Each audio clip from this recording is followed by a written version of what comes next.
We're living in a time when being wrong can feel dangerous, when changing your mind can be used against you.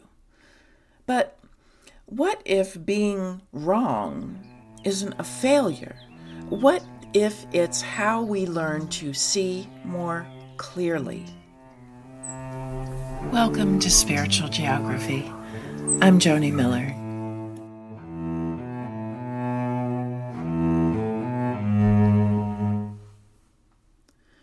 Early humans looked up at the night sky with their naked eyes and mapped the stars they could see. Later, telescopes revealed far more. Then we sent telescopes into space above the blur of the Earth's atmosphere, and the universe grew larger again. And now instruments like the James Webb Space Telescope are revealing galaxies that formed near the beginning of time. Each step didn't make the earlier observers foolish. It revealed something humbling. There was always more to see than we knew before. Every time our instruments improve, our map of understanding gets bigger. Maybe humility is simply the willingness to accept that this map is never finished. There is always more we don't know than what we do about other people, about science, about society, and about the infinite mystery some call God. But something similar happens much closer to home. We form conclusions based on what we can see at the time. Then new information appears or a new perspective opens, and we discover that what once looked complete was only partial.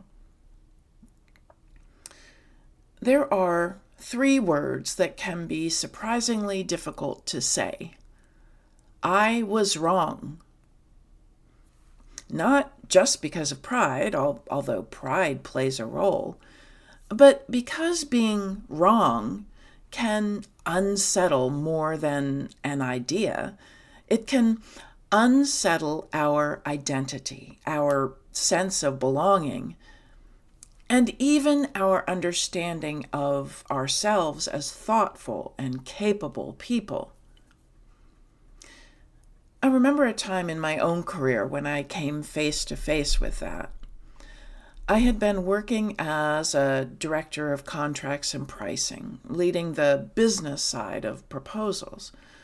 I understood that world well, and I had successfully improved processes and helped the department run more effectively. So I was asked to move over and lead the technical proposal team. At first, I thought I knew enough. After all, I'd worked alongside that team for years. But very quickly, I realized something uncomfortable. I didn't know what I didn't know. There were layers of complexity I hadn't seen from the outside, assumptions I didn't even know I was making. And that moment, when you realize your understanding isn't as complete as you thought, isn't easy.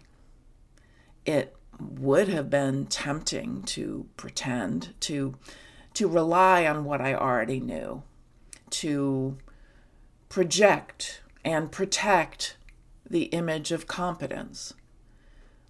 But instead, I had to shift. I had to become a learner again.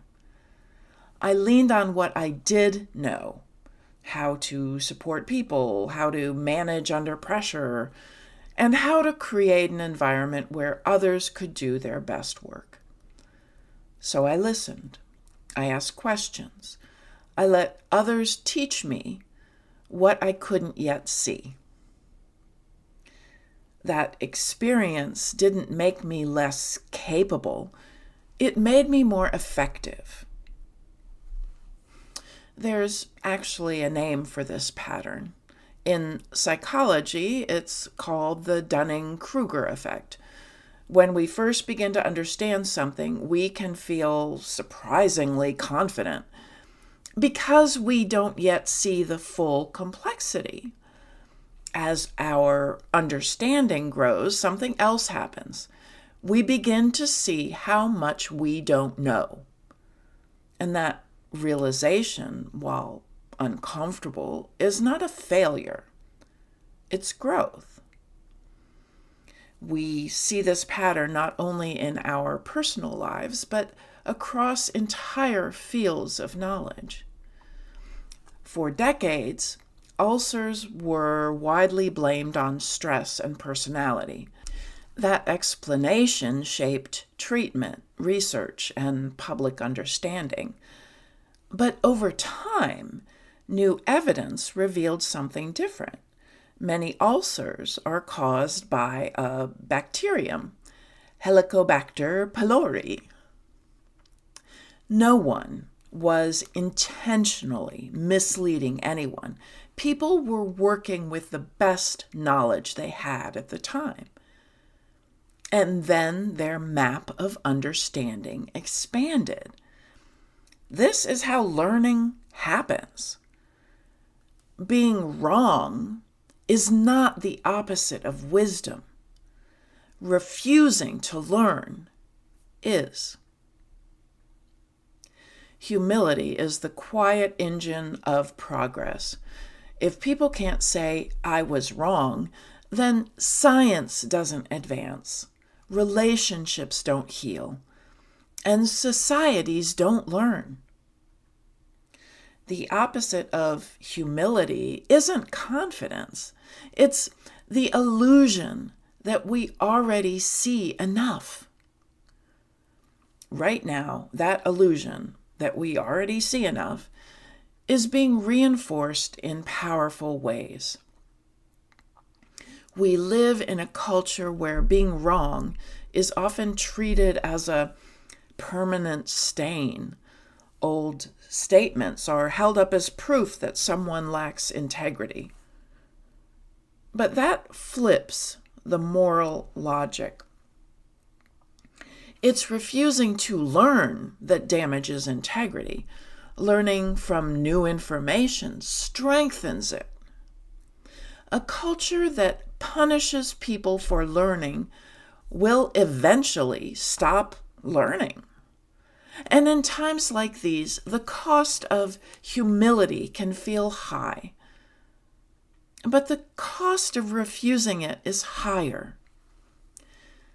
Without humility, curiosity fades, conversations harden, and we lose the ability to grow together. Often the hardest part is not realizing we were wrong. It's what comes next. So perhaps the invitation is simple. When you feel the urge to defend what you think you know, pause for a moment and ask yourself, is my certainty protecting the truth or protecting my ego? We all have a choice in those moments, and we all face those moments.